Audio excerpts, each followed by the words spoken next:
Hello, this is Shannon McDowell. I'm a research associate at Wilfrid Laurier University in Brantford, Canada, where I'm studying cultural bias in escape rooms.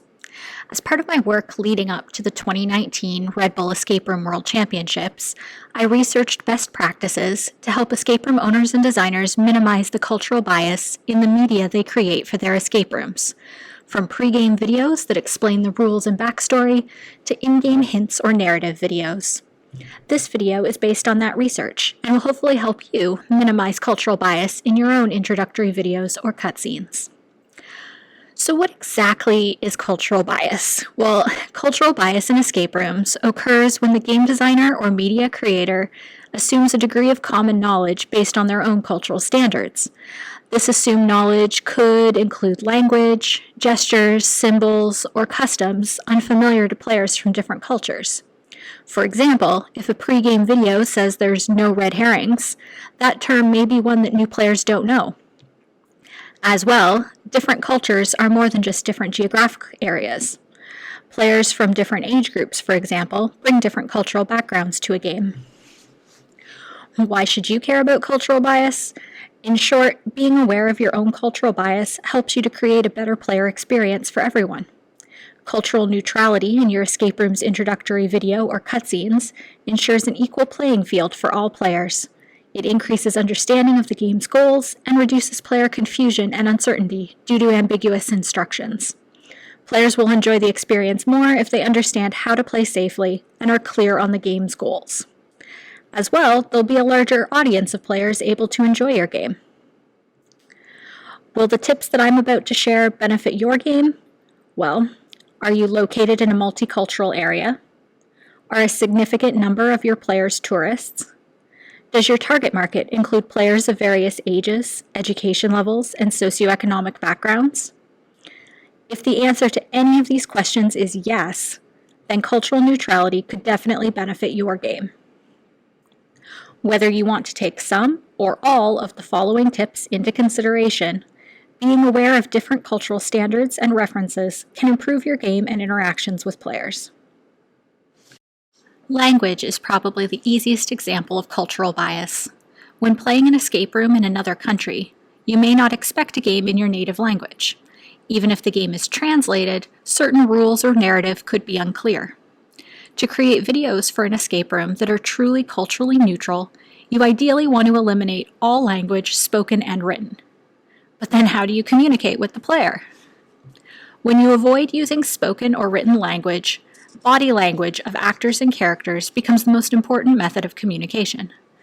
Video of actors can be interspersed with scenes of the room and props to convey the goal of the game. Instead of telling players the story, show them. Let's watch this video as an example.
In this intro video, the storyline is clear. Players are thieves attempting to steal the jewel. Details such as why they're stealing it, where the jewel is located, that can all be conveyed in the game through environmental storytelling or additional cutscenes. To assist in conveying your story, you can use certain emotions that have been proven universal. If your actors are expressing anger, fear, sadness, disgust, contempt, surprise, or happiness, you can be relatively certain that these emotions will be understood by all players, no matter their cultural background. You also want to be aware of some body language and gestures that are not universal. Certain hand gestures could have different meanings depending on where someone is from. For example, as a Canadian, I may stick out my hand to say stop, but in some countries this gesture is seen as aggressive or rude. A thumbs up has a positive meaning in North America, but could be misinterpreted in areas of West Africa and the Middle East. What if you don't want to include people at all in your videos? Well, that's where symbols come in. Symbols are something that stands for or represents something else. For example, a traffic light may be used as a symbol to represent stop or go, or an ambulance siren sound used to indicate that an emergency vehicle is approaching. Now, if you've experienced these symbols in another country, or sometimes even in another city, you'll know that symbols themselves are not culturally neutral. Sirens sound different in different places, and green is not a universal symbol for go. But if you introduce your symbols to players early and use them consistently in your game, symbols can effectively represent broad concepts in a recognizable way. For example, if you want players to know that green means go and red means stop in your game, have an opening activity that has players waiting at a red light until it turns green, and then the door opens. Use of symbols also makes it easier for players to quickly recognize changes in the game and allows you to highlight things that they should pay attention to, such as a spotlight over a newly unlocked section of the game. Symbols could also be a sound, such as the ringing of a bell when an electromagnetic lock disengages. In the previous example of the light turning green, the color of the light is itself a symbol, but playing a sound with the changing color will train players to pay attention to that sound, even if they aren't looking at the light. Symbols could be an icon, such as a logo to identify important in-game items, or a no photography sticker in the room. A symbol could even be a simple representation of an item in the room. For example, during the 2019 Red Bull Escape Room World Championship, players received hints that were an animated demonstration of what they should be doing in the room. Since symbols are meant to represent entire concepts, they can be harder to explain without language. Any symbols in your escape room should ideally be introduced to players outside of time constraints so that they have time to process the information. You really want to repeat the symbol at least 3 times during the introductory activities to ensure players are familiar with its function. Also make sure that you use that symbol consistently throughout the game. If a bell rings for an opening lock for the first half of the game, but then changes suddenly to a honk, unless there's a clear narrative reason, players are going to be confused. Color is also a special case. While color blindness is an accessibility issue rather than a matter of cultural bias, it's still something to be aware of. A significant portion of the population experiences some measure of color blindness. Using only color as a symbol can therefore create the risk of players misunderstanding you. Always pair color symbols with a distinctive shape or pattern to mitigate this, or ensure that your color palette is colorblind friendly. Also be aware that colors have different meanings depending on where you are in the world. For example, what do brides wear where you live? It could be a white dress, but it may also be a red dress or a gold crown. If you need to indicate a wedding in your escape room media, a woman in a white dress is not a universal symbol. So far, I focused on how you can eliminate cultural bias from your escape room media. However, there are situations where culturally neutral media does not benefit your game. The following examples use language and cultural references to add value to the game experience beyond what's possible with a language-free introduction. Number 1. Do you create games about a specific historical event or local traditions? One Before is an escape room in Brooklyn, New York that features puzzles based on the literature and traditions of Orthodox Judaism.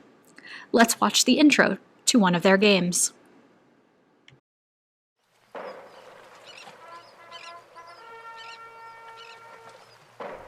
Welcome to America. Your adventure begins here, inside the Immigration Records Office on Ellis Island, the historic gateway for over 12 million immigrant families entering the United States. In this room, your mission is to reconstruct the genealogy of Dr. Jeffrey Mark Paul, the author of a book that inspired this escape room. In 2008, Dr. Paul wanted to give his son a spiritual gift for his bar mitzvah.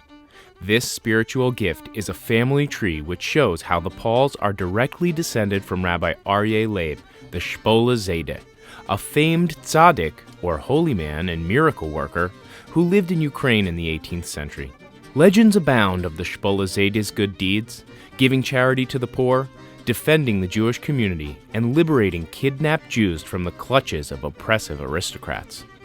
In Jewish tradition, it's not wealth or power that determine one's illustrious heritage, but rather the acts of kindness that one's ancestors performed. By using clues hidden throughout this room, you will find name tags to reconstruct the Paul family tree. Only when the tags are placed in the correct order will the door open and transport you back in time to the world of the Shpola Zayde. The tags that are already placed on the tree are in the right place. In your noble search, use all the artifacts you will find throughout the room, from the Paul family belongings in the suitcases, to the census volumes in the glass case, to the myriad of documents and family photos you will find in the desk. Please don't try to tear the objects off the walls, and don't apply force throughout the rooms. Use only your intellect. Your 60-minute countdown will start shortly. You can ask the game master for a hint. We can hear you. Or perhaps we'll volunteer a hint. Check the monitor every now and then. Dr. Paul's great-grandfather came from a very fine lineage, and as such was expected to marry a woman of an equally refined pedigree. We suggest you begin at the desk, where you will have a chance to evaluate the documents of several young ladies in terms of their yichus, or lineage, to find the correct match. Once you solve this room, you'll meet the Zayde face to face and learn about the legend of the dancing bear, which inspired a famous Hasidic tune. Enjoy meeting the Zayde, and good luck on your escape.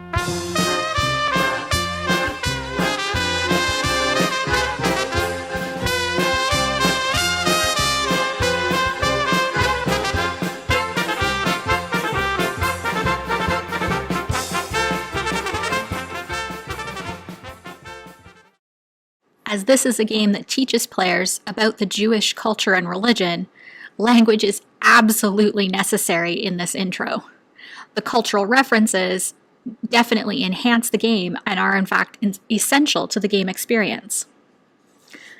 Number 2, are your games intended for corporate training or team building? A game that focuses on industry-specific knowledge or a company's values and standards is by necessity culturally specific. You may include industry terms, symbols, or procedures that players would be expected to know. In team-building games that are meant for groups from many industries, players will likely focus on communication skills, making language an important part of the game. An interesting example of an industry-specific game is The Recruit, a game at Escape Manor in Ottawa, Canada, that is intended to promote recruitment for the CSE, a Canadian government agency. Number 3, do your games have complex storylines or require players to make informed choices? Subtleties of narrative, ambiguous character motivations, actor interactions, and diverging story paths are difficult to achieve without clearly communicating through language and at least some cultural references.